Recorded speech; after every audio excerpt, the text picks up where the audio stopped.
The First Breath of a New World, 1607, 1783.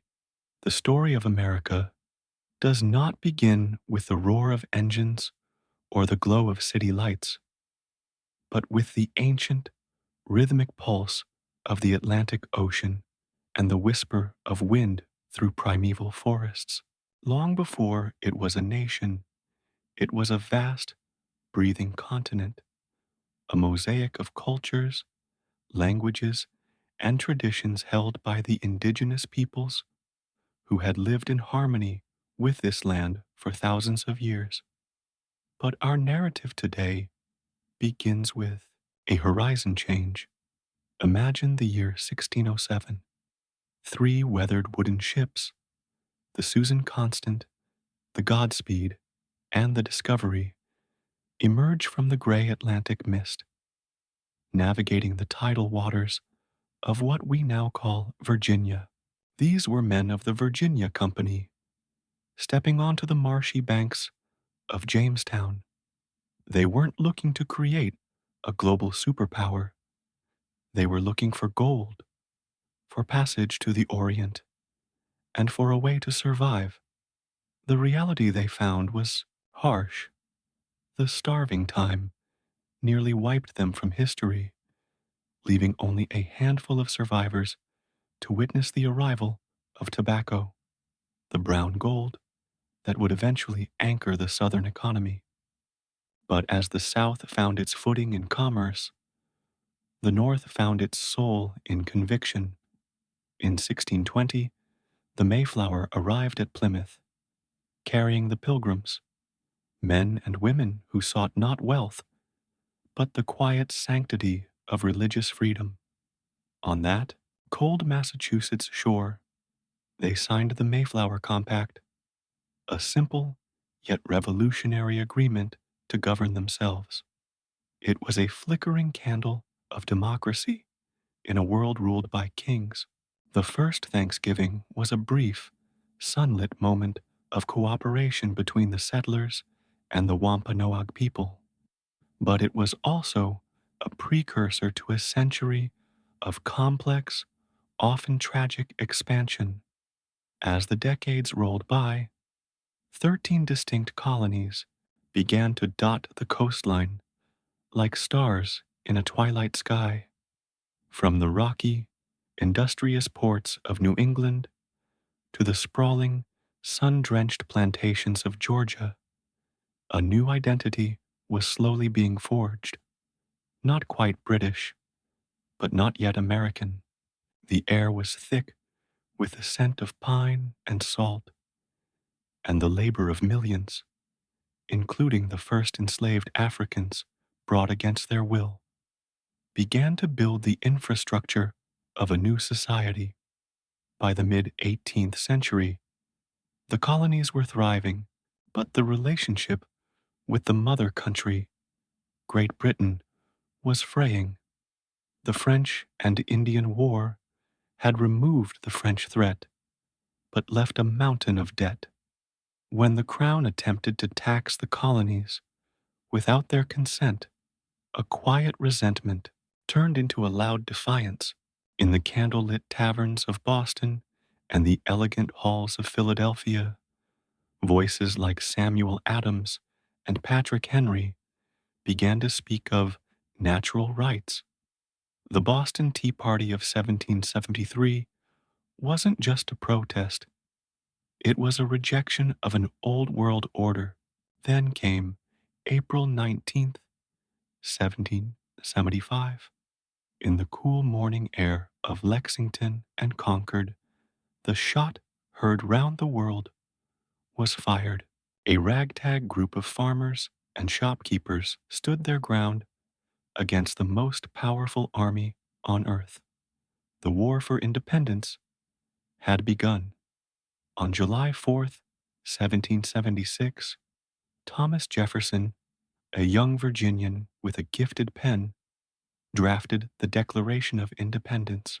Under the soft glow of lanterns, the Continental Congress pledged their lives, their fortunes, and their sacred honor to the radical idea that all men are created equal. George Washington, a man of immense stoicism and quiet strength, took command of the Continental Army. His soldiers were often barefoot, starving, and outmatched, yet they endured.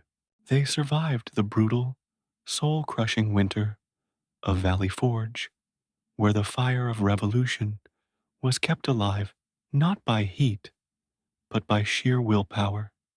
With the help of the French and the strategic brilliance of the Siege of Yorktown in 1781, the impossible became reality. General Cornwallis surrendered, and the British bands played.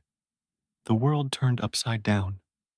The Treaty of Paris in 1783 officially recognized the United States as a free and independent nation. The war was over, but the true experiment, the challenge of creating a government by the people and for the people, was only just beginning. The 13 colonies were now 13 states, held together by a fragile hope and a vast, untamed wilderness stretching toward the setting sun. The Architecture of Hope and the Great Unknown, 1784, 1810.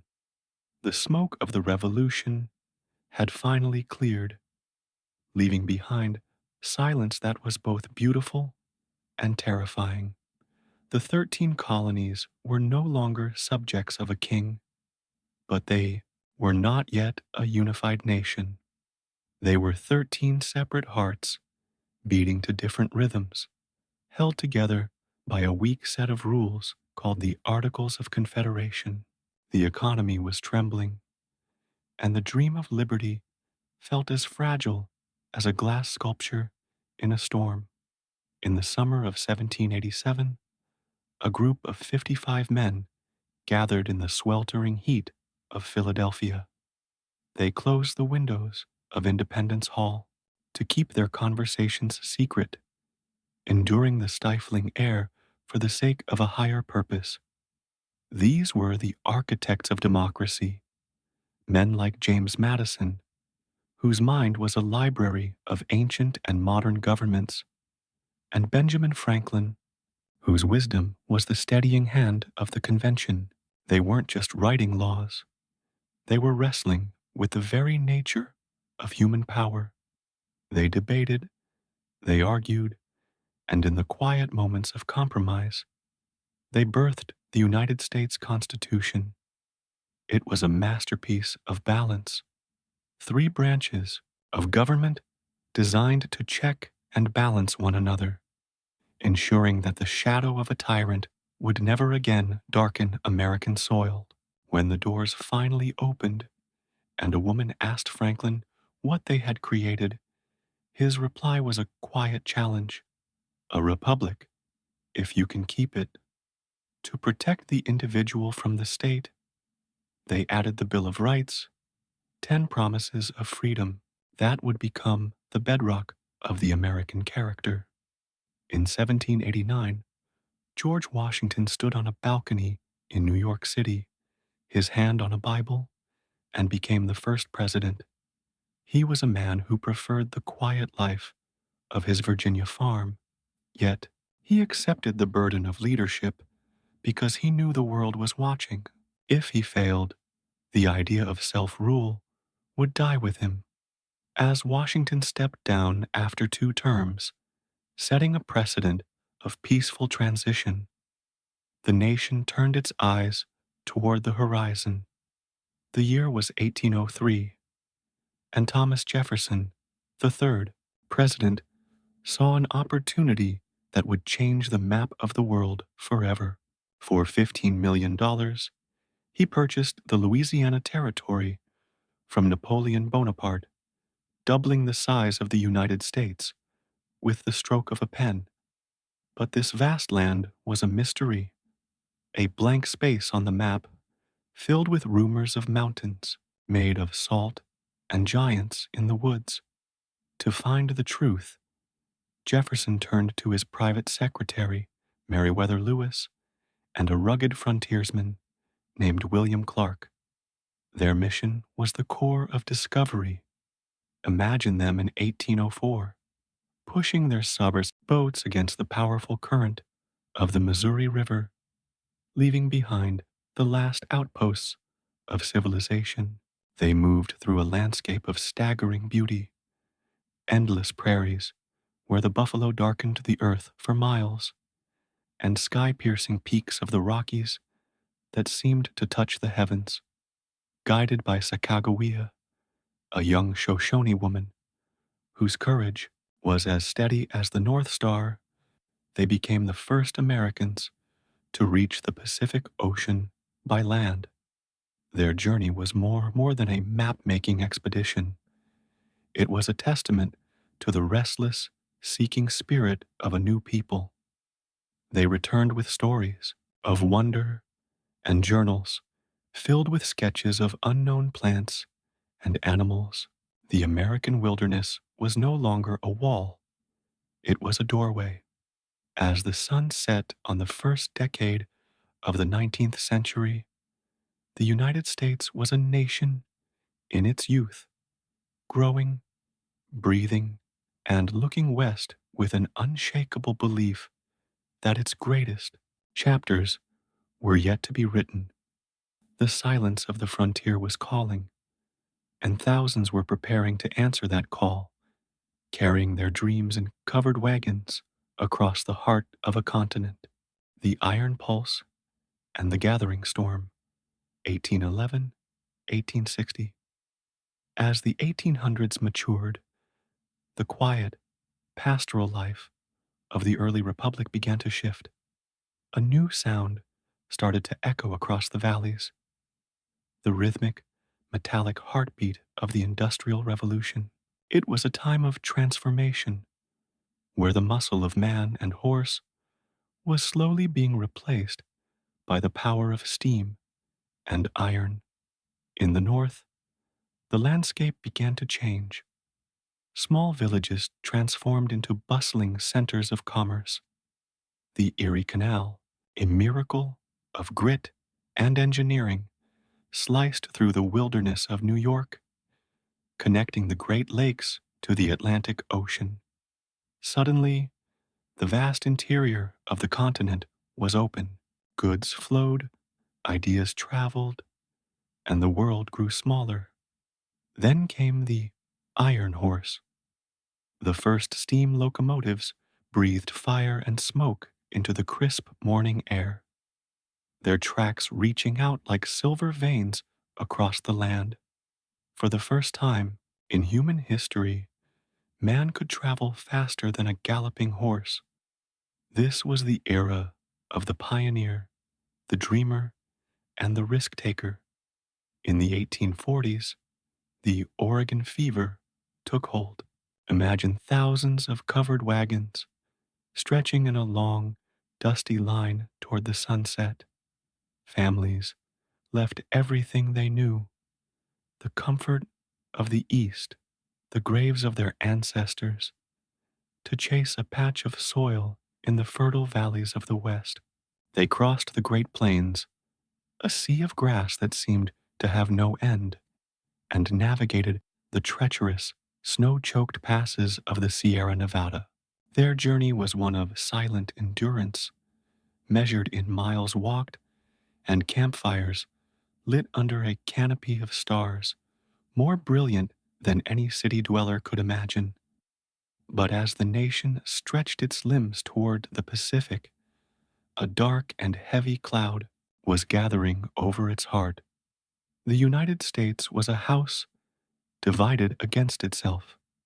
In the north, the air hummed with the sound of textile mills and the voices of reformers calling for the end of slavery.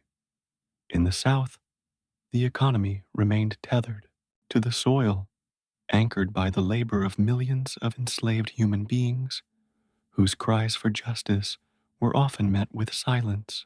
This was the great contradiction of America, a land that sang of liberty while holding men in chains. The tension was no longer a whisper, it was a roar. The halls of Congress became a battlefield of words, as leaders like Henry Clay and John C. Calhoun struggled to find a compromise that did not exist. Every new state added to the Union, Missouri, Texas, California, became a spark in a tinderbox. The Supreme Court's Dred Scott decision and the haunting, powerful words of Harriet Beecher Stowe's Uncle Tom's Cabin pushed the nation toward a breaking point. In the 1850s, the soil of bleeding Kansas was stained with the blood of neighbors, fighting neighbors. The old political parties crumbled, and from their ashes rose a new voice, a tall, somber lawyer from the prairies of Illinois named Abraham Lincoln. His voice was not loud, but his words carried the weight of a moral compass. He spoke of a nation that could not endure permanently half slave and half free. As the decade drew to a close, the silence of the American night grew heavy with anticipation. People looked at their neighbors and wondered if they would soon be enemies. The peaceful, agrarian dream of the founding fathers was fading, replaced by the grim reality of a looming conflict.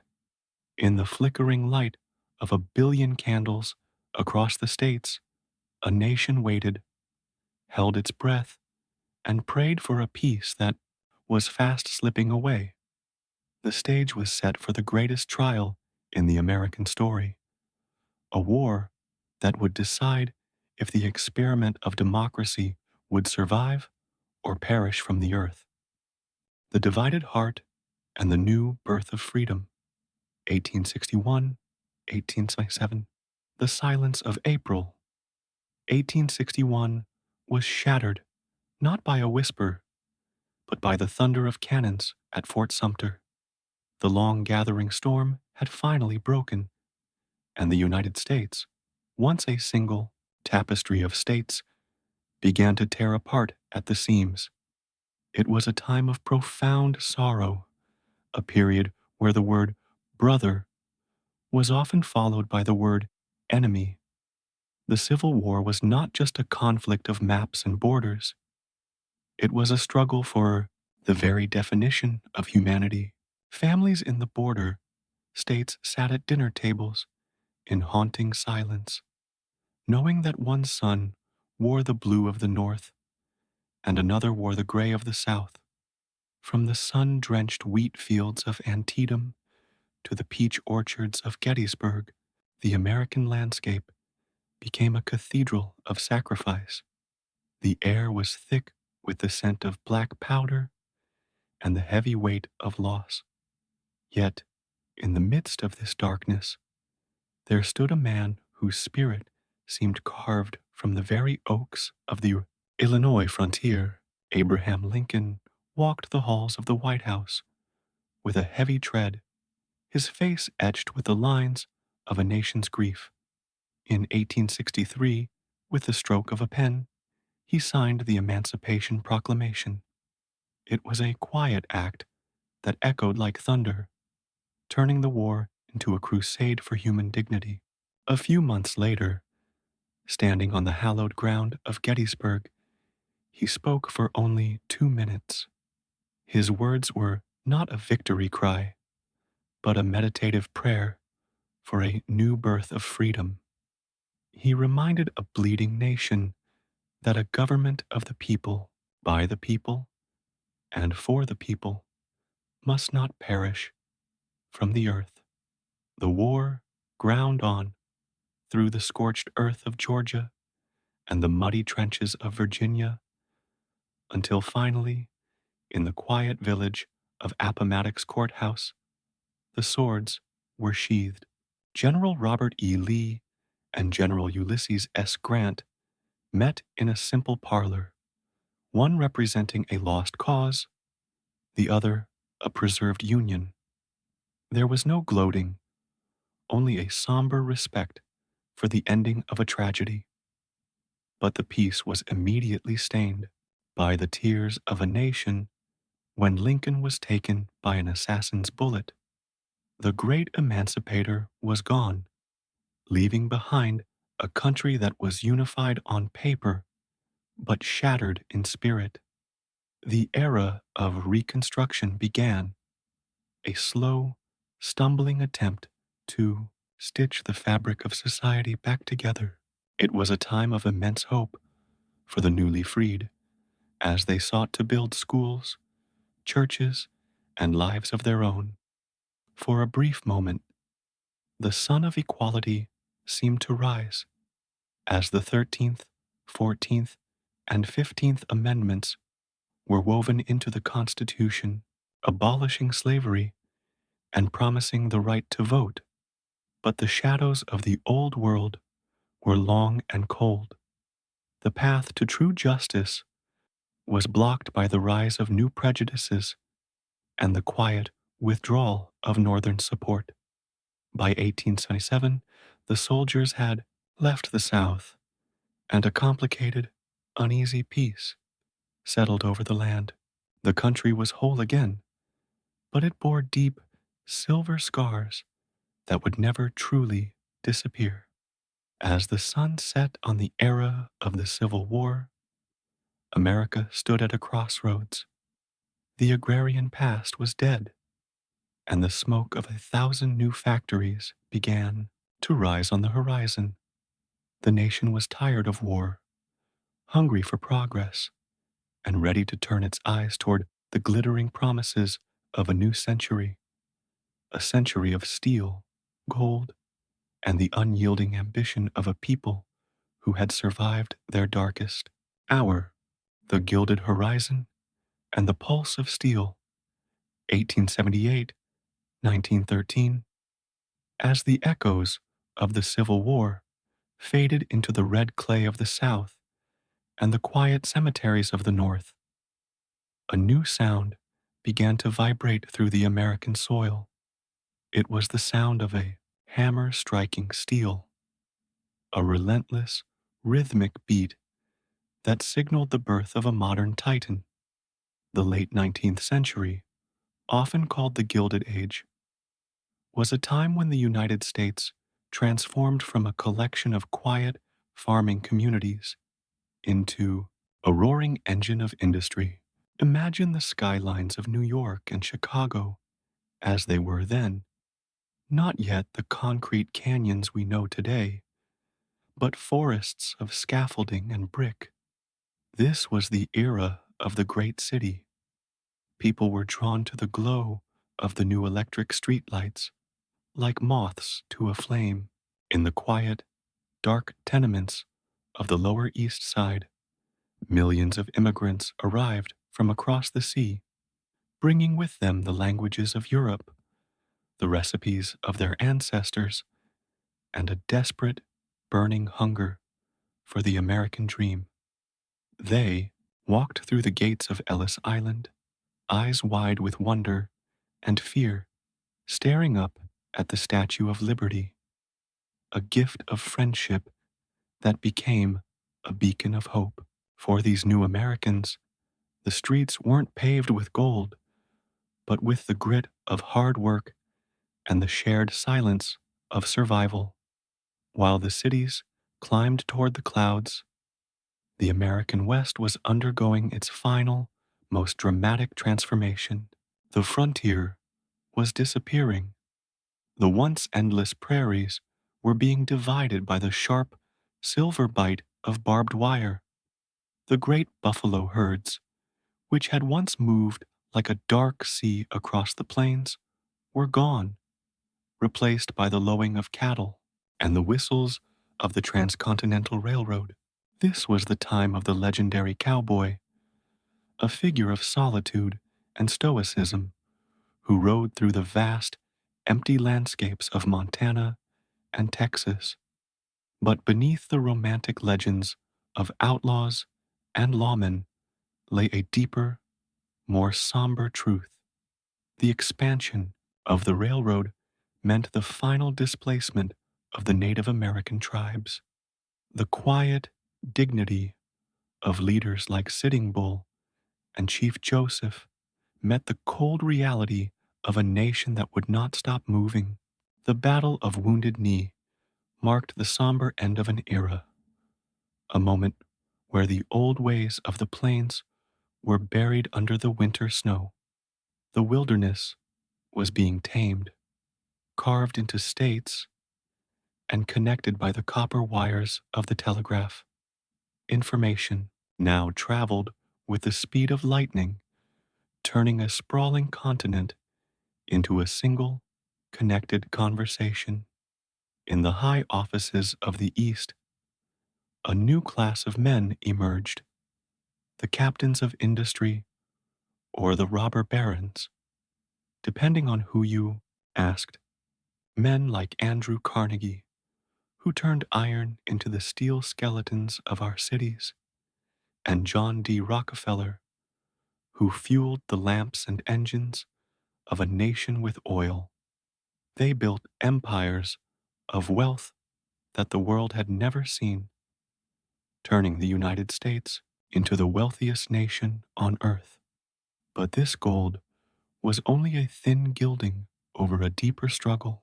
Beneath the glittering surface, the workers, the men, women, and even children who labored in the coal mines and the garment factories began to find their voices. They stood in the quiet of the early morning, holding picket signs and dreaming of an 8-hour workday and a fair wage. The rise of labor unions was the next great struggle for American dignity, a reminder that the machine of progress must not crush the spirit of the human being.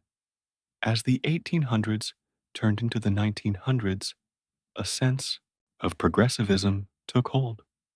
Theodore Roosevelt, a man of boundless energy and a deep love for the American wilderness, entered the White House.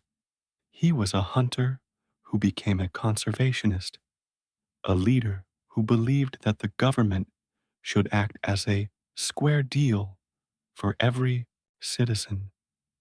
He looked at the vast beauty of the West, the canyons of Arizona and the giant sequoias of California, and decided they belonged to the people forever.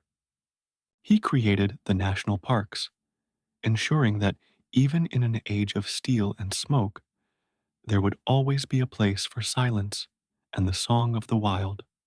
The year 1903 brought another miracle, this time from the dunes of Kitty Hawk, North Carolina.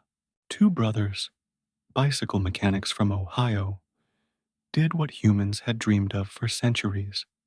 They flew. The Wright brothers' first flight lasted only 12 seconds. But in those 12 seconds, the world changed forever.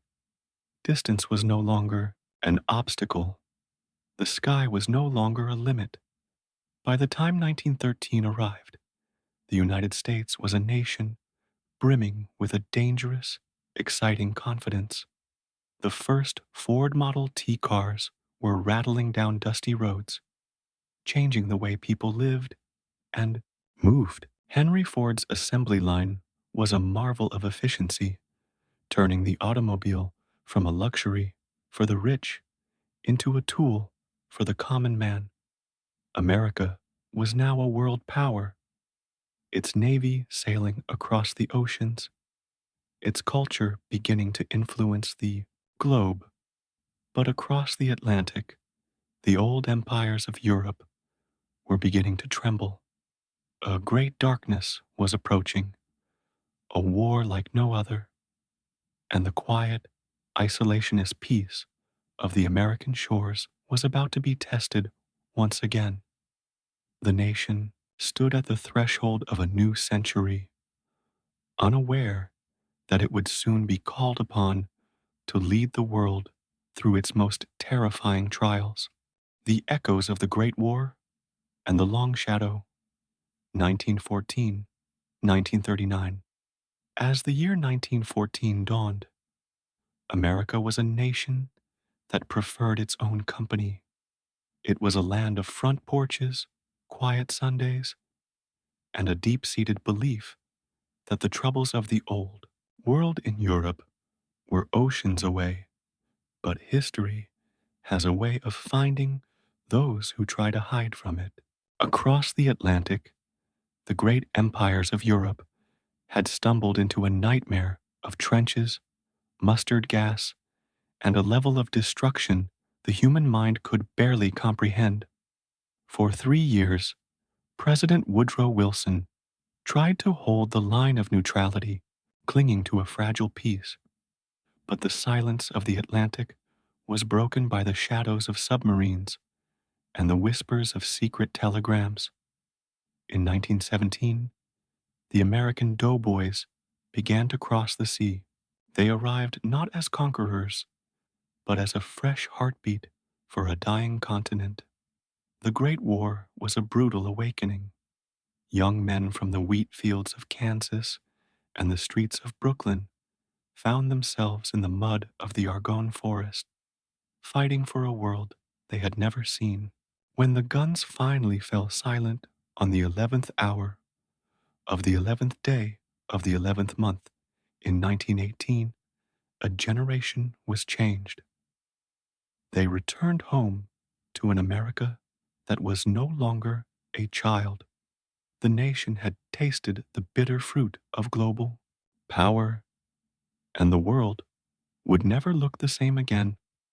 What followed was a decade that seemed like a fever dream, the Roaring Twenties. It was a time of frantic joy, as if the nation was trying to dance away the ghosts of the war. In the hidden speakeasies of the great cities, the forbidden clink of ice in glasses mixed with the revolutionary, syncopated rhythms of jazz. This was the music of a new era. Born in the black communities of New Orleans and Harlem, it became the heartbeat of a generation. The flapper emerged, a symbol of a new, independent womanhood, as the 19th Amendment finally gave women the right to vote. It was a time of glittering excess, of Art Deco skyscrapers reaching for the moon, and the first talking motion pictures that brought a new kind of magic to the silver screen. Charles Lindbergh flew the Spirit of St. Louis across the lonely, dark expanse of the Atlantic, becoming a hero of the air and a symbol of human possibility. To the casual observer, it seemed the party would never end. The stock market climbed like a vine toward the sun, and the American dream felt as easy as buying a radio on credit. But the gilding was thin, and beneath the celebration, the foundations were cracking. On a Tuesday in October 1929, the music stopped. The stock market crashed with a sound that was felt in every home in America. In an instant, fortunes vanished like smoke in the wind. The Great Depression had arrived, and it was a quiet, heavy blanket of despair that settled over the land. The roar of the 20s was replaced by the silence of the breadline. Imagine the faces of men in fedoras, standing in the cold morning light, waiting for a bowl of soup. This wasn't a war of bullets. It was a war of hunger and dignity. Farmers in the Great Plains watched as their soil, exhausted and dry, rose up in massive, terrifying clouds of black dust. The Dust Bowl turned the heart of the country into a desert, forcing thousands to pile their lives into rusted cars and head west toward California, chasing the ghost of a job. In this hour of darkness, a voice emerged from the radio, warm, steady, and filled with a strange, calm confidence. Franklin Delano Roosevelt, paralyzed in his legs, but iron-willed in his spirit, sat in the White House and spoke directly into the living rooms of the American people. His fireside chats were a masterclass in calm. The only thing we have to fear, he told a trembling nation, is fear itself. He launched the New Deal, a massive, unprecedented effort to put the country back to work. From the bridges of the WPA to the forests of the CCC, the government became the employer of last resort. It was a time of quiet labor, of men planting millions of trees and building dams that would bring light to the dark corners of Appalachia. Slowly, the heartbeat of the nation began to steady. But as America struggled to find its footing, the shadows across the ocean were growing long once again. In the halls of Berlin and the streets of Tokyo, the drums of a second, even more terrible, war were beginning to beat. The long, somber decade of the 30s was coming to a close, and the American people, tired and tested by poverty, were about to face a challenge that would demand everything they had to give.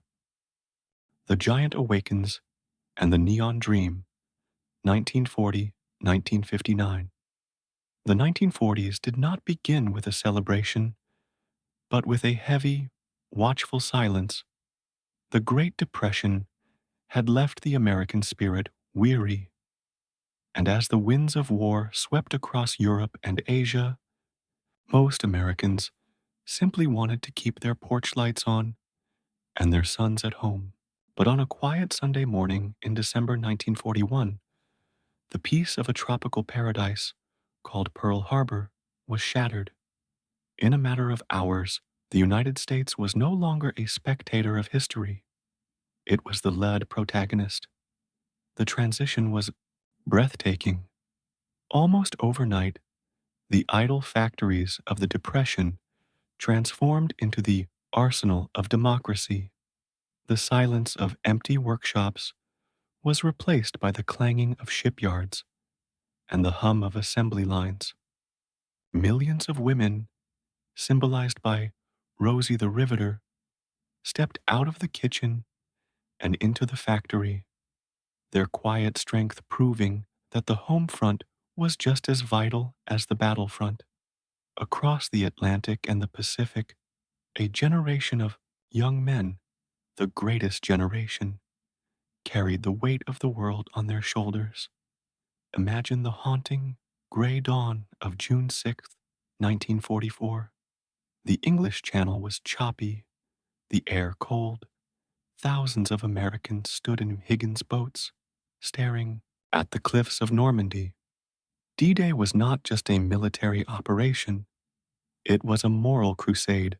From the hedgerows of France to the volcanic sands of Iwo Jima, the American soldier fought with a quiet, dogged persistence. Back home, families gathered around wooden radios, listening to the news with bated breath, their windows decorated with blue stars for sons at war and far too many gold stars for those who would never return. The war ended not with a whimper, but with the terrifying, blinding light of the atomic bomb. In August 1945, the world entered the nuclear age. The relief of victory was tempered by a new kind of shadow, one that could not be fought with tanks or planes alone. As the soldiers returned home, they didn't find the broken America they had left behind. They found a nation that was now the most powerful on earth. They found the GI Bill, which allowed them to trade their uniforms for college textbooks and their foxholes for the quiet safety of a suburban home. The 1950s emerged as a decade of glossy surfaces and deep, underlying tensions. It was the era of the American dream made manifest. Imagine the sprawling rows of Levittown, identical houses with white picket fences and green lawns, where the smell of charcoal grills filled the evening air. This was the age of the automobile and the interstate highway, a time when a family could pack their bags and drive across the vast heart of the country on a ribbon of smooth asphalt. The television set became the new fireplace, a glowing box in the corner of the living room that brought the same shows, the same news, and the same commercials into every home from Maine to California. But this era of conformity had its cracks. Beneath the calm, the Cold War was freezing the global atmosphere. The silence of the 50s was often interrupted by the wail of air raid sirens as school children practiced duck and cover drills, hiding under wooden desks in preparation for a nuclear winter. The struggle against communism led to a climate of suspicion where a quiet word or a wrong book could end a career. Yet, in the midst of this rigidity, a new sound was beginning to stir, a sound that would eventually tear down the walls of the old world. In the South, a quiet, dignified woman named Rosa Parks refused to give up her seat on a bus, igniting a movement for civil rights that would demand the nation finally live up to its promise of equality. And in the recording studios of Memphis, a young man named Elvis Presley merged the blues, country, and gospel into a wild electric sound called rock and roll. The youth of America were beginning to wake up, their restless energy clashing with the quiet, orderly world of their parents. As the 50s drew to a close, the nation was wealthier and more comfortable than ever before. But a sense of change was in the air, a feeling that the calm of the suburbs was merely the prelude to a decade that would shake the foundations of the American soul, the fractured reflection, and the reach for the stars. 1960, 1979. The 1960s began with a sense of youthful elegance. When John F. Kennedy took the oath of office on a cold, bright January morning in 1961, he spoke of a new frontier. His voice, carried across the airwaves, was a call to a generation to ask not what their country could do for them, but what they could do for their country. It was an era of high ideals and dangerous stakes. The world held its breath during the 13 days of the Cuban Missile Crisis, a quiet, terrifying standoff where the silence of the Oval Office was the only thing standing between humanity and nuclear annihilation. But just as the nation began to find its stride, that light was extinguished in a sunny plaza in Dallas. The assassination of JFK left a void that would be filled by the loud, chaotic, and transformative events of the mid 60s. This was the decade where the quiet American life was fundamentally challenged. In the South, the civil rights movement reached a crescendo.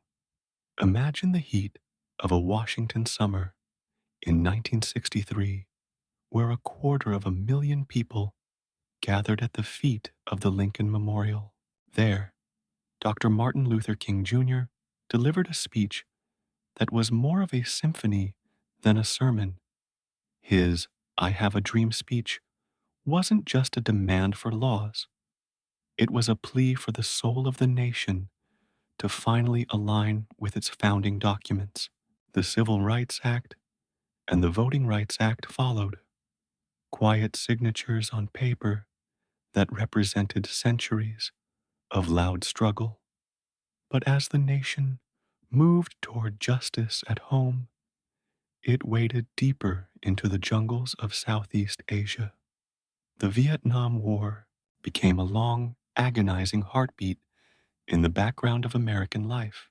It was the first televised war, bringing the smoke and the sorrow of the front lines directly into the quiet living rooms of suburbia. The country began to fracture. On college campuses, the air was thick with the scent of incense and the sound of protest songs.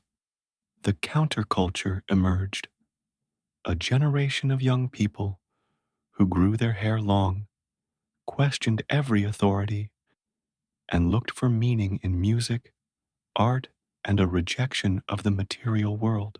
The Woodstock Festival of 1969 became a 3-day sanctuary of peace and music, a brief, muddy utopia that stood in stark contrast to the violence of the era. Yet, in the midst of this social earthquake, humanity achieved something that had been the stuff of myth for thousands of years. In July 1969, the world went silent as 3 men rode a pillar of fire into the blackness of space. When Neil Armstrong's boot touched the ancient dust of the moon, he spoke for all of us. One small step for man, one giant leap for mankind. For a few fleeting moments, the divisions on earth seemed small, and the potential of the human spirit seemed infinite. The 1970s arrived with a collective sigh of exhaustion. The high-flying idealism of the 60s gave way to a somber reality. The Watergate scandal shook the nation's trust in the highest office of the land, leading to the first resignation of a president. The economy, once an unstoppable engine, began to sputter under the weight of oil crises and inflation. It was the era of me and the disco lights, a time when many Americans turned inward, seeking personal fulfillment in a world that felt increasingly out of control. The end of the Vietnam War left the country in a state of quiet reflection, mourning its losses and questioning its role in the world. As the 70s drew to a close, with the Iran hostage crisis dominating the news, the nation felt as though it was drifting. The lights of the great American cities were flickering, and the confidence of the post-war years had been replaced by a quiet, persistent malaise. But history, like the tides, always turns. A new decade was waiting, promising a return to strength and a digital revolution that would redefine the very meaning of the word modern. The Eternal Journey, 2001, present. Our final chapter begins on a clear, blue September morning in 2001, a day that remains frozen in the collective memory of the world. In the span of a few hours, the world changed. The vulnerability we felt in that silence was profound, but so was the unity that followed. The War on Terror defined the first decade of the new century, taking American soldiers back to the ancient landscapes of the Middle East. At home, the nation wrestled with the balance between security and liberty, a debate as old as the Constitution itself. The 2000s also brought the Great Recession of 2008, a somber reminder of the fragility of the modern world. But even in the depths of economic struggle, the American story continued to evolve. The election of Barack Obama, the first African-American president, was a moment that many thought they would never see, a quiet, powerful fulfillment of a journey that began on the slave ships of the 1600s. It was a sign that the arc of the moral universe, as Dr. King once said, does indeed bend toward justice. In the years that followed, the pace of life accelerated. The smartphone became an extension of the human hand, and social media became the new town square. We faced global pandemics that forced us back into our homes, rediscovering the quiet of our own four walls. We saw social movements that demanded the nation look even more deeply into its own reflection, striving to ensure that the promise of liberty and justice for all truly meant all. As we look at America today, the story is still being written. It is a story of contradictions, of great noise and deep silences, of immense wealth and persistent struggle. But when you look past the headlines and the static of the digital age, the calm history of this nation is still there. It is in the quiet dedication of a teacher in a rural school. It is in the steady hands of a scientist looking for a cure. It is in the soft murmur of a family at dinner, discussing their own American dream. The 2-hour journey we have taken is just a glimpse of a much larger Mahakabo epic. From the first wooden ships at Jamestown to the silver rockets of SpaceX, the American story is a testament to the fact that a nation is not just a piece of land, it is an idea. And as long as there are people who believe in that idea, the journey will continue. The horizon is still there, waiting for the next generation of dreamers to step forward into the quiet, unknown light of tomorrow. The forgotten whispers of the colonial wild, expanded detail. To understand the full measure of the American soul, we must linger longer in those first silent decades, where the line between survival and disappearance was as thin as a winter coat. In the deep, humid woods of the South and the rocky, salt-sprayed coasts of the North, the first settlers lived in a state of constant, quiet observation. Imagine the nights in a small wooden cabin in the 1650s. There were no lights except the flickering orange glow of a hearth fire. Outside, the forest was an impenetrable wall of mystery. The settlers didn't just build houses, they built a new way of thinking. They had to learn the language of the land, which berries were sweet and which were poison, how to read the clouds to predict a coming storm, and how to listen to the silence of the woods for the movement of animals or the soft footfalls of the people who were there before them. The relationship with the Native American tribes was not a single story of conflict, but a complex tapestry of trade, curiosity, and fragile peace. In the early years, there were moments of profound cultural exchange. Imagine a fur trader sitting by a fire with a member of the Iroquois Confederacy, exchanging a steel knife for a beaver pelt, two worlds meeting in a quiet clearing. These interactions shaped the American character, a blend of European tradition and frontier pragmatism. The settlers began to adopt the clothing, the crops like corn and squash, and the survival techniques of the indigenous people. This was the melted pot before the phrase was even invented. As the colonies grew, so did the diversity of the people. It wasn't just the English. In the streets of New Amsterdam, which would later become New York, you could hear 18 different languages being spoken by the mid-1600s. There were Dutch merchants, French Huguenots fleeing persecution, Swedish farmers, and Jewish refugees seeking a place to call home. This diversity brought a quiet tension, but also a vibrant energy. Each group brought a brick for the foundation of what would become the United States. We must also pause to remember the quiet suffering that built the early economy. In the tobacco fields of Virginia and the rice swamps of South Carolina, the air was heavy not just with heat, but with the sighs of the enslaved. Their history is not a footnote, it is a central pillar of the American story. Even in their bondage, they created a culture of resilience, songs that echoed through the fields, stories that kept hope alive in the dark, and a spiritual strength that would eventually change the moral compass of the nation. To hear the history of America, one must listen to the clinking of chains as well as the ringing of Liberty bells. By the early 1700s, a sense of Americanness began to bloom. It was found in the town squares of New England, where neighbors gathered to discuss local laws.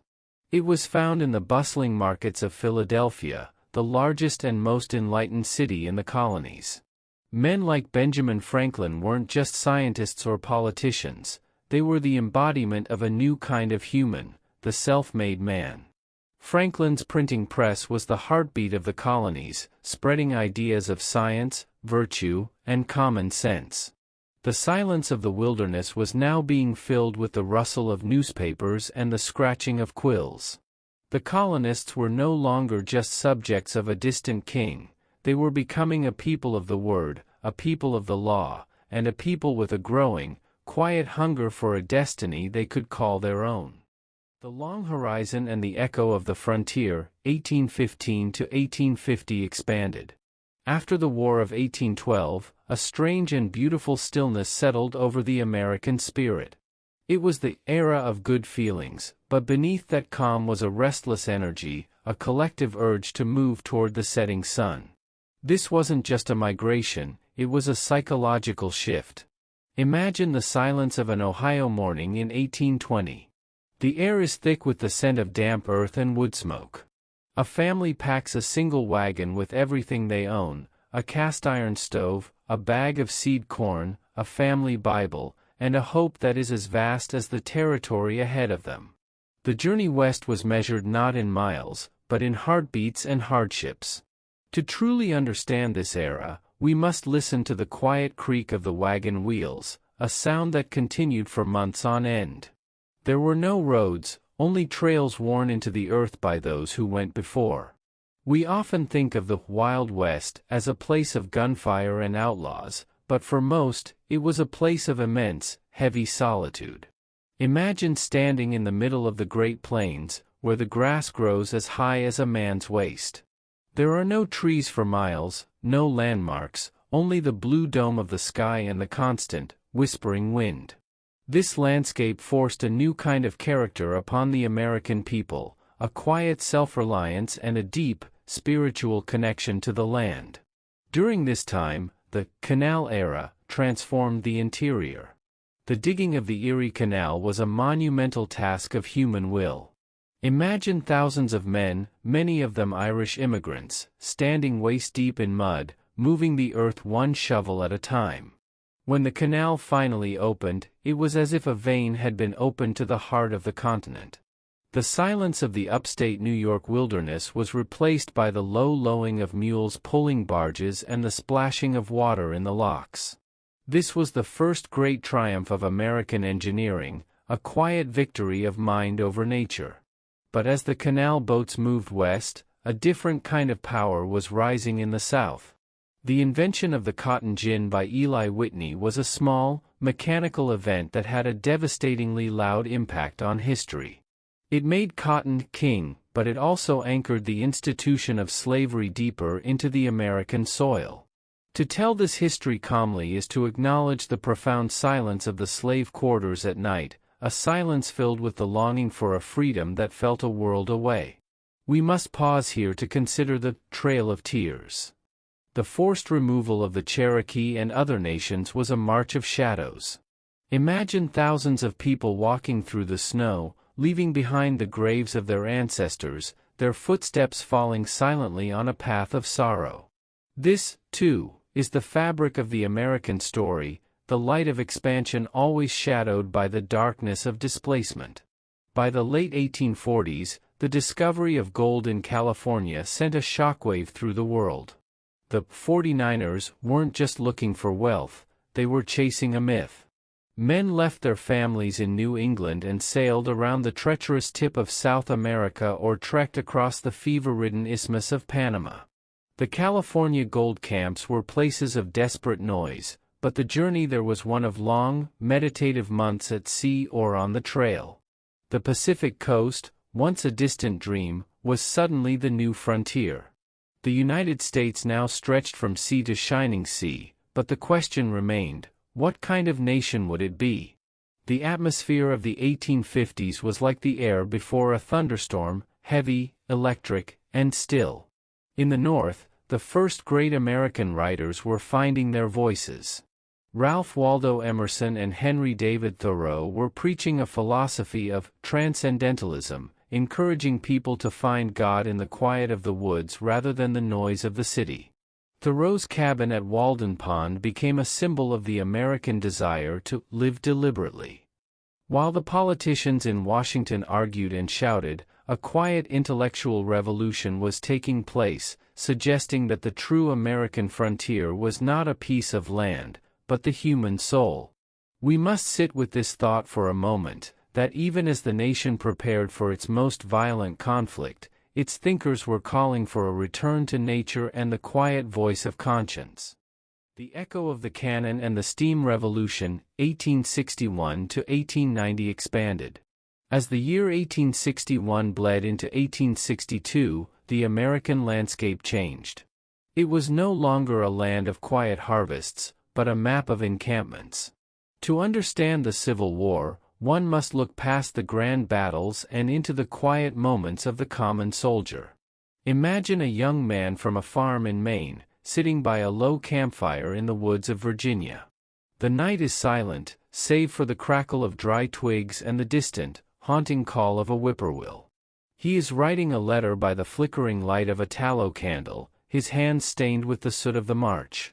These letters were the connective tissue of a broken nation, millions of messages carrying the scent of dried wildflowers and the weight of unspoken goodbyes.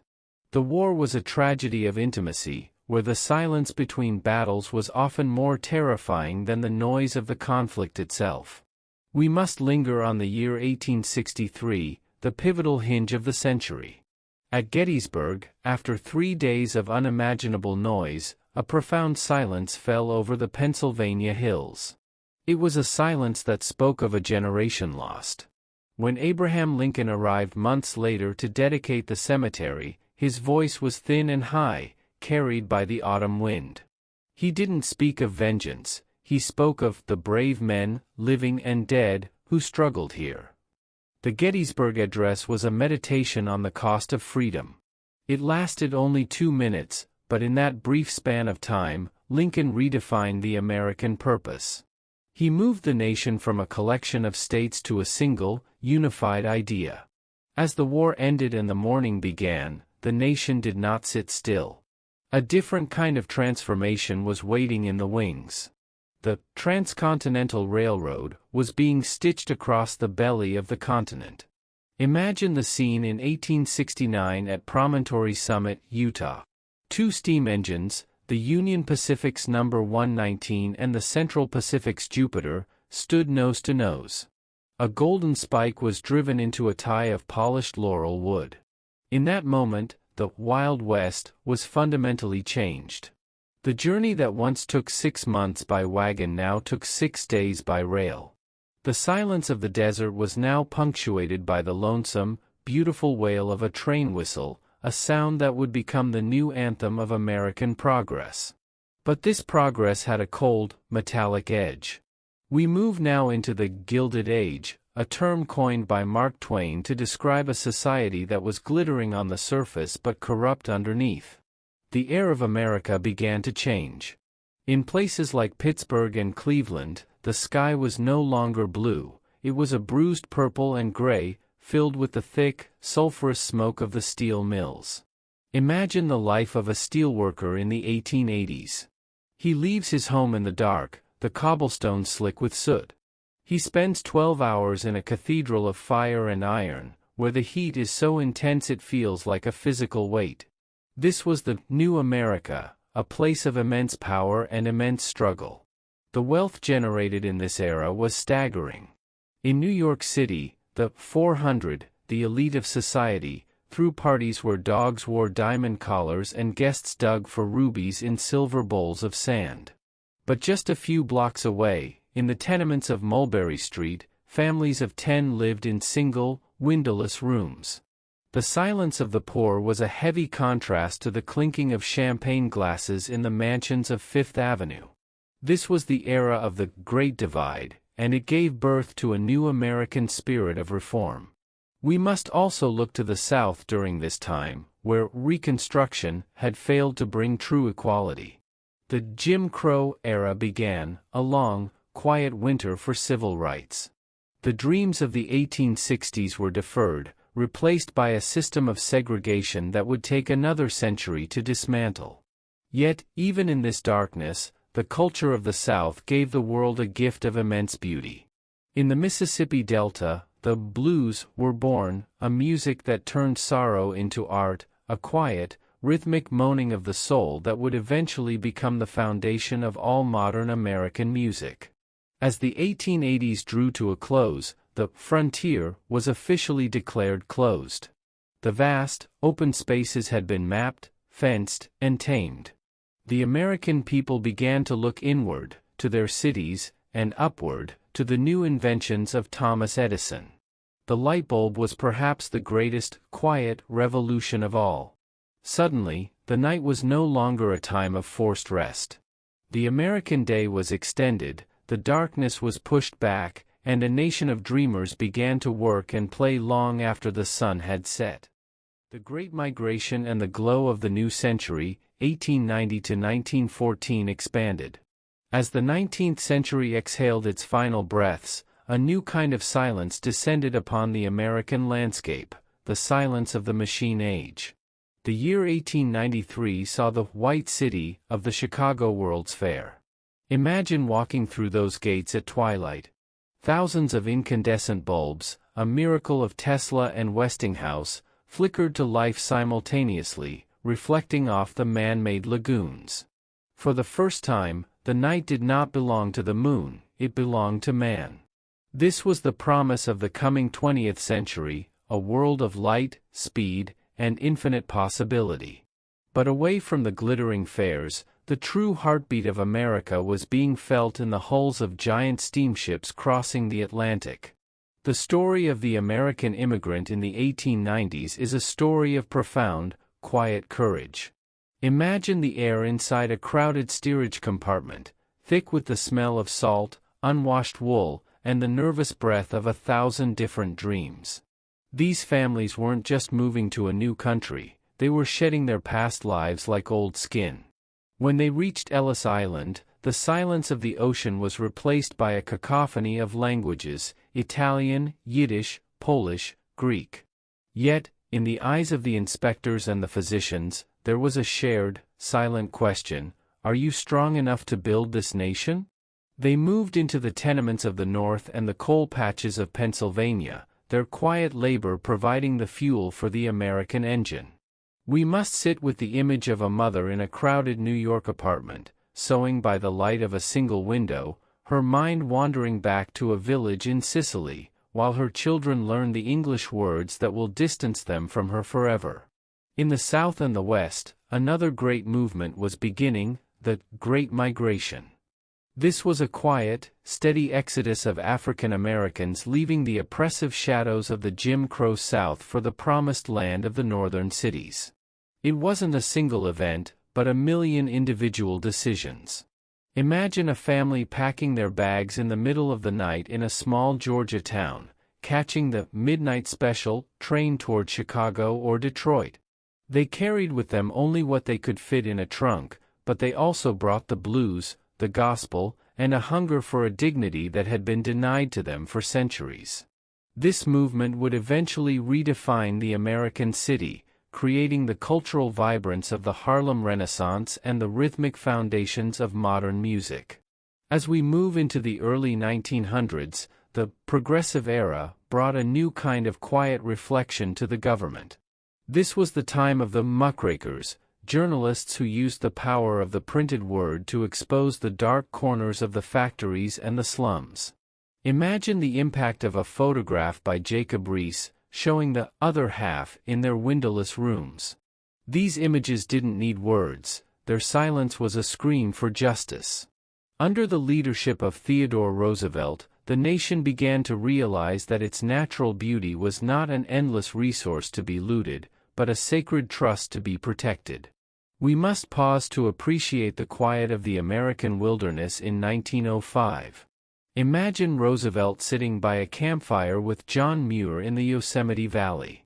The giant sequoias stood like ancient sentinels above them. In the stillness of that night, the idea of the national parks was solidified. It was a realization that as the cities grew louder, the human soul would need the silence of the forest to remain whole. This was the era where America decided to save its own heart. Then, the world began to move faster.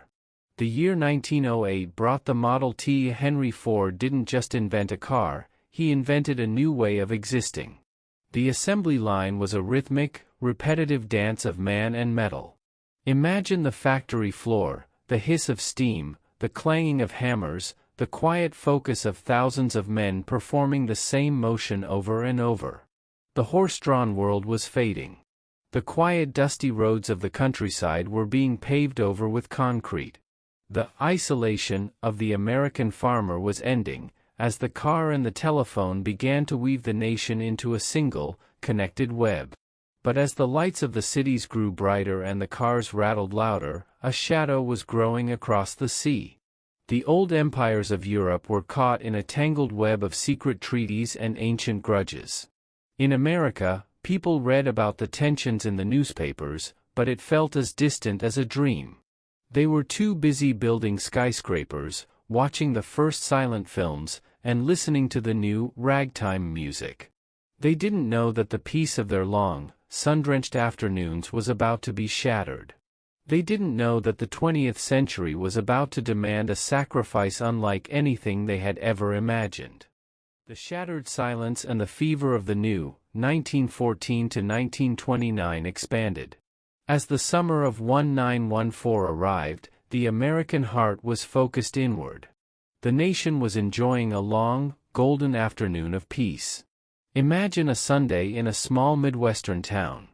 The air is still, the only sound is the rhythmic creak of a porch swing and the distant tolling of a church bell. But across the Atlantic, the world was beginning to burn. When the news of the Great War reached American shores, it was met with a quiet, collective desire to look away. Neutrality was not just a political stance, it was a prayer. But as the months turned into years, the silence of the ocean was violated by the cold, metallic shadows of U-boats. The sinking of the Lusitania wasn't just a tragedy of the sea, it was the moment the American dream realized it could no longer be an island. In 1917, the quiet of the training camps began. Millions of young men, many of whom had never traveled more than 20 miles from the farms where they were born, found themselves draped in olive drab wool, boarding giant ships in New York Harbor. The journey across the Atlantic was a time of profound, internal silence. Imagine the deck of a troopship at night, the black waves churning below, and the realization that the world they were heading toward was one of fire and steel. When they reached the Western Front, they encountered a landscape that looked like the surface of the moon. The Great War was a war of mud and waiting. We must pause to consider the silence of the trenches. It was a heavy, terrifying silence, punctuated only by the distant thud of artillery and the scurrying of rats. In those moments of quiet, the American doughboy realized that the old romantic notions of glory were dead. This was an industrial war, where man was small and the machine was God. When the armistice finally arrived in November 1918, the world didn't cheer immediately, it took a long, deep breath. The silence that followed the final gunfire was the loudest sound in history. But the soldiers returned to an America that was no longer sure of itself. The Lost Generation was born, a group of writers and thinkers like Hemingway and Fitzgerald who found the old values of their parents hollow. As they grappled with their ghosts, the nation plunged into a decade of frantic, beautiful noise, the Roaring Twenties.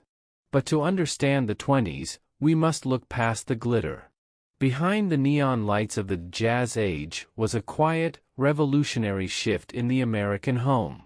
The 1920s saw the birth of the modern consumer. Imagine the soft, blue glow of a vacuum tube in a new radio set. For the first time, millions of people across the continent were hearing the same voice, the same music, at the very same moment.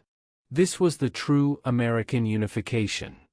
The silence of the rural night was now filled with the crackling sounds of jazz from New Orleans and news from New York. In the kitchens of the new suburban homes, the hum of the refrigerator and the whir of the washing machine were the sounds of a new freedom for women, whose lives had been tethered to the manual labor of the hearth for centuries. But there was a darker, quieter side to this decade: Prohibition. The noble experiment turned the nation's taverns into speakeasies, hidden behind unmarked doors in dark alleys. To enter, you had to speak a password in a whisper. This era of secret drinking created a new kind of American mythology: the gangster, the bootlegger, and the high-speed car chase on dark country roads. The law was being broken in silence, and a new kind of cynicism was beginning to take root in the American character. While the cities roared, the heartland began to suffer in a way that was quiet and overlooked. The farmers, who had produced so much during the war, now found themselves with too much food and too little money. The Great Depression, for the American farmer, didn't start in 1929, it started years earlier, as the prices of wheat and corn fell like stones. In the small towns of the South and the plains, the silence of the bank closure and the empty general store became a common reality. As we reached the year 1929, the atmosphere was one of extreme, fragile tension. The stock market had become a national obsession, a get-rich-quick fever that infected everyone from the shoeshine boy to the corporate tycoon.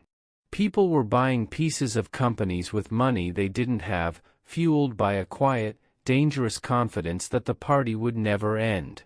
The skyline of New York was climbing higher and higher, with the Empire State Building and the Chrysler Building reaching for the stars like monuments to human ego. Then came October 29th, Black Tuesday. The crash wasn't a loud explosion, it was the quiet, frantic rustling of paper as millions of shares were sold for nothing.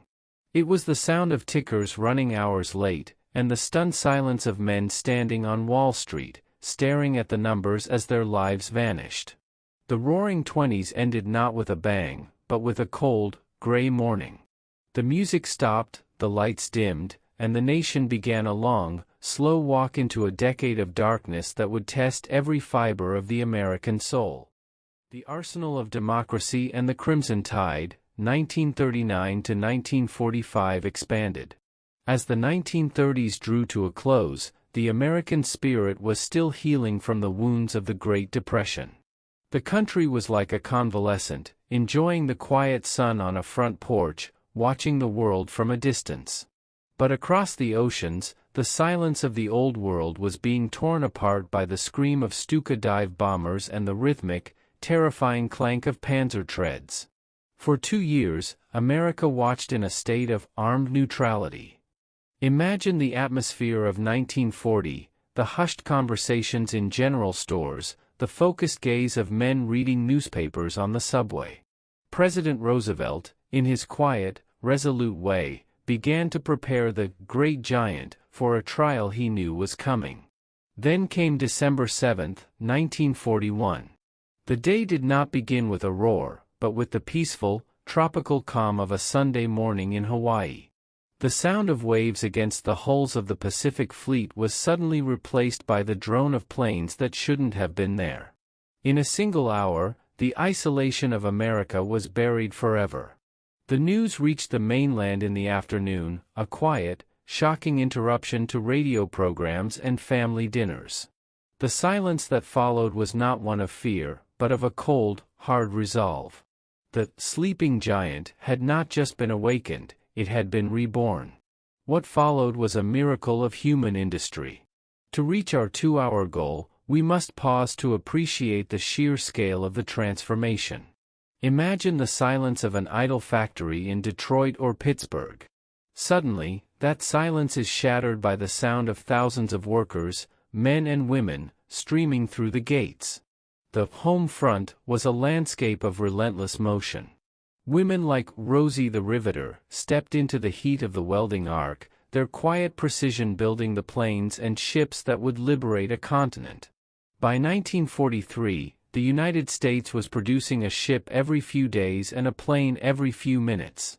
This was the arsenal of democracy, a quiet, industrial symphony that proved that the power of a free people was greater than any machine of war. But the heart of the story lies in the individual experience of the GI. Imagine a 20-year-old from the mountains of Tennessee or the streets of Brooklyn. He is standing on the deck of a troopship, staring into the dark, churning waters of the Atlantic or the vast, lonely blue of the Pacific. These men carried with them the quiet values of their homes, the memory of a mother's cooking, the smell of the first spring rain on a farm, the hope of a girl waiting back home. They were not soldiers by trade, they were citizens in uniform. The war was a collection of haunting, silent moments. Imagine the pre-dawn mist on June 6, 1944. The English Channel was a graveyard of nerves as thousands of men waited in the landing craft. When the ramps dropped at Normandy, the silence was replaced by a chaos that defied description. From the hedgerows of France to the frozen, dark forests of the Ardennes, the American soldier moved with a dogged, quiet persistence. In the Pacific, the war was a struggle of islands, names like Iwo Jima and Okinawa that became synonymous with a level of sacrifice that the human mind could barely grasp. Imagine the silence of a jungle night, where the only sound was the drip of rain on a helmet and the heavy, rhythmic breathing of a friend in the foxhole next to you. By 1945, the world was exhausted.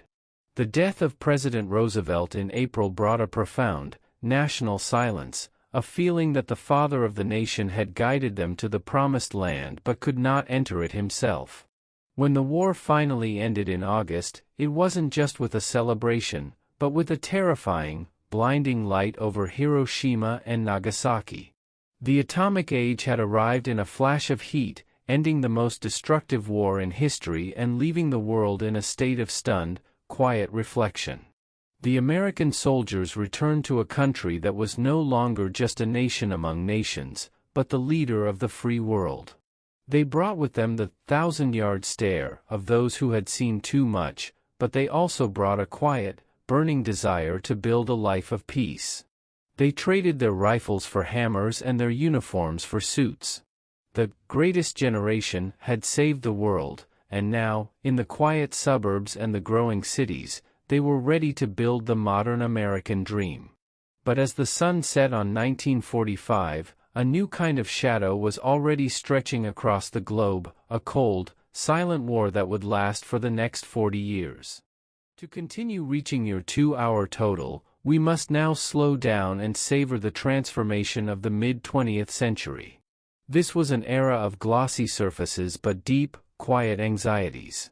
For the meditative male voice, speak with a sense of suburban calm, smooth, steady, and slightly nostalgic, but with a low, serious vibration when discussing the Cold War. Part 18, The Neon Peace and the Frozen Horizon, 1946 to 1960 expanded. As the year 1946 dawned, the world felt as though it was waking up from a long, feverish nightmare. The soldiers who had lived in the mud and the fire for years were now coming home. Imagine the quiet of a train station in a small town in Iowa or a bustling pier in San Francisco. Thousands of men in rumpled uniforms, carrying duffel bags filled with souvenirs and memories they would never speak of, stepped onto the soil they had fought to protect. They were looking for a life that was quiet, predictable, and safe.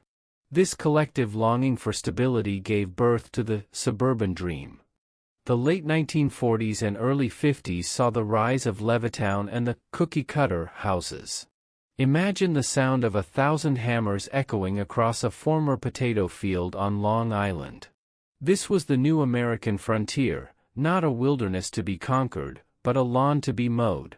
For the first time, the middle class became a physical reality.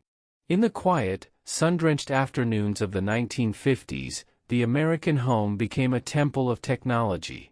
The hum of the electric refrigerator, the whir of the toaster, and the rhythmic slosh of the automatic washing machine were the new background music of life. And then, there was the glow. By 1955, the television set had moved from a luxury to a necessity. Imagine a family sitting in the bluish light of a living room, watching the same images as millions of others. This mass culture created a sense of national unity that was quiet, powerful, and unprecedented. But beneath this veneer of white picket fences and family dinners, a Cold War was freezing the global atmosphere. This was a war of silences and shadows. Imagine the atmosphere of an elementary school classroom in 1953. The teacher interrupts the lesson for a duck and cover drill. In the sudden, heavy silence, children hide under their wooden desks, protecting their heads from a sun that might explode at any moment. This was the nuclear anxiety, a quiet, persistent fear that lived in the back of every mind. The sky was no longer just a place for clouds, it was a place where Sputnik, a small, beeping silver ball, signaled that the Soviet Union had reached the stars first. The silence of the night sky was now filled with the tension of the space race. The 1950s also saw the quiet, steady birth of the interstate highway system. Under President Eisenhower, the nation began to be paved in silver ribbons of concrete. Imagine the feeling of freedom, of packing a station wagon and driving for days without ever seeing a stoplight. The road trip became a new American ritual, a meditative journey through the changing landscapes of the plains, the desert, and the mountains. But as the highways bypassed the small towns, the old America began to fade into a quiet, dusty memory. We must also look at the cracks in the suburban golden age. In the South, the silence of segregation was being challenged by a dignity that was louder than any shout. Imagine the atmosphere in a courtroom in 1954 during the Brown versus Board of Education case. The lawyers' quiet arguments were dismantling a century of separate but equal. Imagine the stillness of a bus in Montgomery in 1955, as Rosa Parks remained seated. Her silence was a revolutionary act. The civil rights movement didn't begin with a riot, it began with the quiet, unyielding courage of individuals who decided that the time for waiting was over. As the decade drew to a close, a new sound was emerging from the garages and small studios of the nation. It was a sound that the parents of the 50s found terrifying. It was the distorted, electric growl of a guitar and the heavy, driving beat of a drum kit. Rock and roll was the voice of a new generation that had grown up in the safety of the suburbs and was now looking for something more, something loud, something real. As the 1960s approached, the neon piece was beginning to vibrate with the energy of a storm. The nation was about to step out of the quiet of the 50s and into a decade of fire, stars, and a struggle for the very heart of the American promise. The Technicolor Dream and the Lunar Silence, 1960 to 1975 expanded. The 1960s did not arrive with a whisper, they arrived with a heartbeat that felt faster than any decade before. When the young, charismatic John F. Kennedy took the stage, he spoke of a new frontier, and for a moment, the air in America felt lighter, charged with a strange, electric hope. But this was also the era of the Great Contradiction. While suburban families sat in their air-conditioned homes, the streets of the South were filled with the quiet, rhythmic footsteps of marchers. Imagine the atmosphere of the March on Washington in 1963. The heat was a physical weight, the air still. When Dr. Martin Luther King Jr. stood before the Lincoln Memorial, his voice didn't just carry across the mall, it carried across time. "I have a dream," he said, and in that moment, the silence of 1,000 years of oppression was broken by a vision of a future where children would be judged by the content of their character. This was the moral peak of the American century, a quiet realization that a nation cannot truly be free until all its citizens can breathe the same air of dignity. But history is a pendulum. The hope of the early 60s was shattered by a series of cracks: the assassinations of JFK, his brother Bobby, and Dr. King himself. Each event left the nation in a state of stunned, grieving silence. And then, there was Vietnam. To understand this era, we must listen to the sounds of the living room. The evening news brought the thwack-thwack of helicopter blades into the quiet of the American dinner hour. It was a war of shadows and jungles, a conflict that tore at the fabric of the American family. The generation gap became a canyon, with parents and children staring at each other across a divide of music, hair, and beliefs. Yet, in 1969, we looked up. Imagine the silence of the moon, a silence that had lasted for 4 billion years.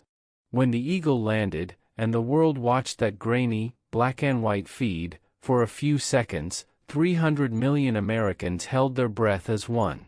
In the vast, cold vacuum of space, we saw our blue marble, for the first time, a small, fragile, and incredibly beautiful home. It was a meditative moment for the entire species, a realization that our borders and our battles were small compared to the infinite dark. Part 20, The Digital Pulse and the Infinite Horizon, 1976, present. As we moved into the final quarter of the 20th century, the pace of the American story began to change again. The industrial age was quietly fading, replaced by the information age. Imagine the quiet of a garage in 1976, where a few young men were soldering wires onto a green circuit board. They weren't building a machine for a factory, they were building a window into a new world. The personal computer changed the sound of the American home, from the roar of the lawnmower to the quiet click-clack of the keyboard. The 1980s and 90s were a time of the Great Connection. We watched the Berlin Wall crumble, a moment of such profound historical silence that the world seemed to stop spinning for a day. We saw the rise of the Internet, a digital web that connected a farmer in Nebraska to a trader in Tokyo in a fraction of a second. But this connection brought a new kind of solitude.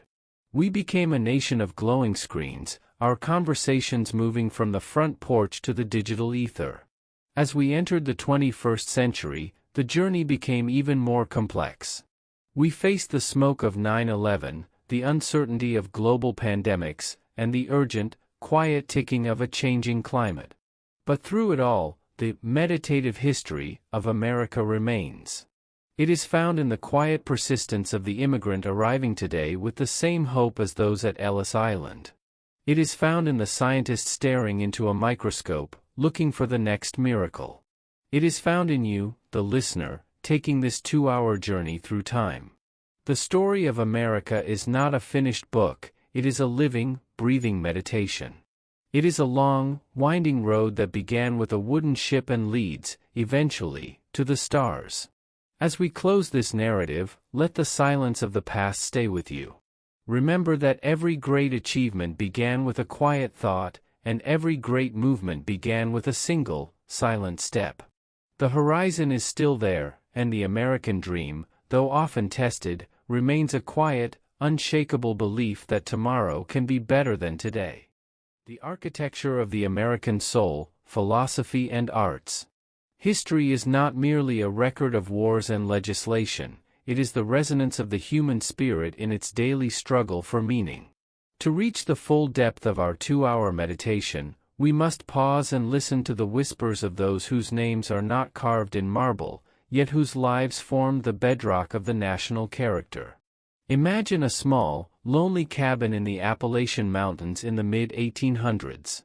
As winter snow blankets the peaks, a family huddles near a stone hearth. The songs they sing, melodies brought over from Scotland and Ireland, mingled with the rhythms of the frontier, are the seeds of American music. This old-time music was a meditation on survival. It eventually flowed down the mountains, meeting the soulful cries of the Delta blues and the rhythmic pulse of the cities to create jazz. Jazz is perhaps the greatest American metaphor, a music that requires individual genius but thrives on collective improvisation. It taught the world that out of chaos, we can find a shared harmony. As the cities grew in the 20th century, a new kind of silence emerged, the silence of the crowd. We see it in the paintings of Edward Hopper, where a lone individual sits in a brightly lit diner late at night. This reflects a shift in the American soul. As we became more connected by roads and wires, we became more introspective. This solitude birthed a unique literary voice, writers who explored the great American novel, searching for the truth of what it means to be a human being in a land that is constantly changing. In the quiet laboratories of the 1970s and 80s, this spirit of inquiry moved from the page to the silicon chip. The pioneers of the digital age were often solitary dreamers. They weren't looking to conquer territories, they were looking to conquer the limitations of the human mind. The click of the first mouse and the glow of the first personal computer screen were quiet events, but they were the beginning of a new way of being. We transitioned from a nation of builders to a nation of thinkers, weaving a digital tapestry that now connects every heart on the planet. The infinite horizon, space, nature, and legacy. Now, we stand at the very edge of the present, looking toward a future that feels both thrilling and uncertain. But the story of America has always been about the next horizon. Our eyes have turned from the planes to the stars. In the quiet halls of NASA, when a rover descends toward the red dust of Mars, there is a period known as the 7 minutes of terror. It is a deep, agonizing silence where humanity waits to see if its ambition has once again outpaced the impossible. This silence is the modern equivalent of the pioneer staring across the Atlantic or the settler looking at the Rocky Mountains. We are still explorers, we have only changed our vessels from wood to titanium. This journey of 2 hours has shown us that the American dream is not a destination, but a process of constant renewal. It is a river that is sometimes turbulent, sometimes calm, but always moving. It is the story of a people who refuse to stay still. As we conclude this narrative, listen to the silence around you. In that stillness lies the potential for the next great chapter. Perhaps it is a student in a library discovering a new philosophy, or an inventor in a garage finding a way to heal the earth. History teaches us that darkness is always followed by dawn, and that the greatest strength of a nation lies in its ability to listen to its own quiet, inner voice. The Suburban Sunset and the Green Awakening, 1970 to 1995 expanded. As we move deeper into the final third of our journey, we must pause to consider the changing face of the American neighborhood. The mid-1970s brought a quiet shift in the rhythm of the household. The air was filled with the sounds of a nation re-evaluating its path. Imagine a summer evening in 1976, the bicentennial year. Across the country, in small towns and city blocks, people gathered not just to celebrate 200 years of history, but to find their footing after a decade of upheaval. This was the era of the environmental awakening. For the first time, the nation began to look at its blue skies and clear rivers as treasures that could be lost. The first Earth Day was not a loud protest, but a quiet, collective realization. Imagine the silence of a forest that had been protected from the axe, or the return of the bald eagle to skies where it had once vanished. This was a new kind of American pride, one based on preservation rather than just production. It was a meditative shift from conquering the wilderness to cherishing it. In the 1980s, the mall culture became the new town square. Imagine the soft hum of neon lights and the rhythmic click of heels on polished marble floors. It was a world of glossy surfaces, but in the quiet corners of these cathedrals of commerce, a new generation was finding its identity. This was the decade of the digital seed. In schools across the country, children were sitting in front of the first glowing green monitors, learning a language of code that would eventually rewrite the world. The silence of the computer lab was the sound of the future being built, one keystroke at a time. The global village and the quiet present, 1996, present expanded. As the 1990s gave way to the new millennium, the American home underwent its most profound transformation since the invention of electricity. The information superhighway entered the living room through the phone line. Imagine the strange, rhythmic melody of the dial-up modem, a sound that signaled the end of isolation. Suddenly, a teenager in a rural farmhouse could talk to a student in Tokyo. The world was shrinking, becoming a global village. But with this connection came a new kind of responsibility.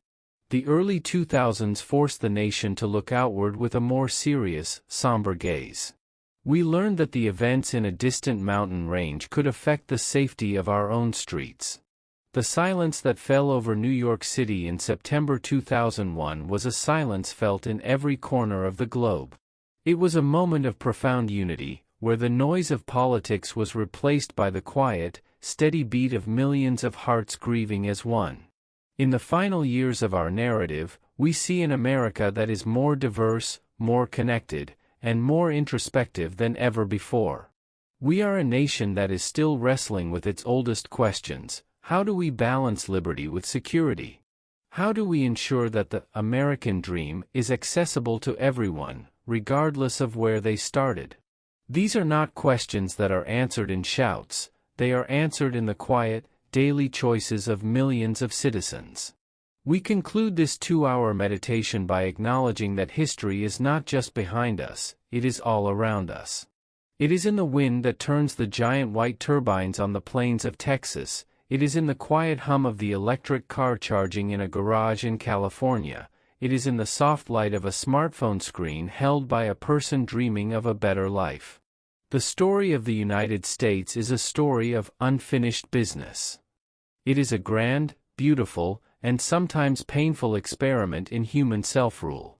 As the final echoes of this script fade, let the silence be a reminder that you are the architect of what comes next. The horizon is not a wall, it is a door. And that door is always open. The Digital Dawn and the Global Mirror, 1980 to 2000. As the 1980s arrived, the weary atmosphere of the previous decade began to lift, replaced by a bold, bright, and often loud sense of renewal. Ronald Reagan entered the White House with a voice that was as smooth as a velvet curtain, speaking of a morning in America. He brought a message of strength and a belief in the unyielding power of the individual. This was the decade of the Great Expansion, where the American skyline grew even taller with glass and steel. But beyond the politics, a quiet revolution was happening on the desks of ordinary citizens. In garages in California, young dreamers were tinkering with circuit boards and glowing screens. The personal computer was born, a quiet hum that would eventually change the way every human being on Earth communicated, worked, and dreamed. The 1980s were also a time of high-stakes drama on the world stage. The Cold War, which had frozen the world in a state of nuclear anxiety for 40 years, reached its final, dramatic chapter. The Iron Curtain wasn't torn down by tanks, but by the quiet, persistent hunger for freedom among the people of Eastern Europe. When the Berlin Wall finally crumbled in 1989, the world watched in a stunned, beautiful silence. The shadow of the Great War and the Cold War seemed to finally lift, leaving America as the world's lone superpower, a position of immense pride, but also immense weight. The 1990s emerged as a decade of strange, glittering peace. It was a time of the information superhighway. The World Wide Web, once a tool for scientists, became a part of the American home. The dial-up tone of a modem became the new anthem of progress. It was a decade of rapid globalization, where the boundaries of the world seemed to melt away. We watched the first 24-hour news cycles, and for the first time, we saw the world in real time. In the mid-90s, the economy soared, fueled by the dot-com boom. It felt as though the cycle of history had finally been broken, that prosperity and peace were the new permanent reality. But as the clock ticked toward the year 2000, the Y2K that many feared would crash the digital world, the nation realized that the new century would not be as simple as the last. The Y2K bug turned out to be a quiet non-event, but the dawn of the 21st century brought a different kind of awakening. The 1990s ended with a sense of immense comfort, yet there was a growing awareness of the complexities of a connected world, a world where a whisper in one corner of the globe could cause a storm in another. As we stood on the threshold of the new millennium, the American story was no longer just about frontiers of land or sea. It was about the frontiers of the mind and the digital ether. We were a nation of 300 million people, a vast tapestry of every race, religion, and dream imaginable. The silence of the 17th century forest was long gone, replaced by the digital pulse of a billion connections. But the core of the American character, that restless, seeking, and quietly resilient spirit, remained unchanged. We were ready for the future, unaware that the first decade of the 2000s would test that resilience in ways we never could have imagined.